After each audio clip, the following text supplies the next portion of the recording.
بخښنې نړیوال سازمان طالبان دې له هر ډول توپیر پرته نجونو ته زده کړو اجازه ورکړي. سلام، وخت مو بخیر. د بخښنې نړیوال سازمان وایي طالبان باید نجونو ته په هر عمر کې چې وي د تعلیم اجازه ورکړي.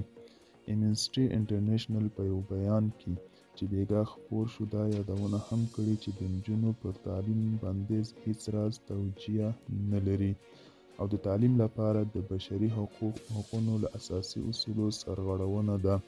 له بلې خوا د افغانستان لپاره د ملګرو ملتونو مرستندوی دفتر یونما ویلي داسې مهال چې په افغانستان کې تعلیمي کال پیلیږي له 11 کلونو له لوړ عمر لرونکو نجونو پر تعلیم د بندیز 900 ورځې پوره شوي.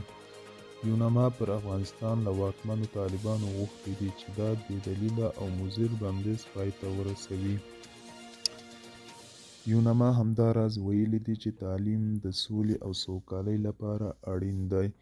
طالبانو د 2021 کال په اګست میاشت کې پر افغانستان له واکمنېدو وروسته د ډېری نجونو پر ښوونځیو او د پوهنتونونو د بندیز ترڅنګ ښځې هم په اکثره دولتي او نړیوالو ادارو کې د کاره منع کړل.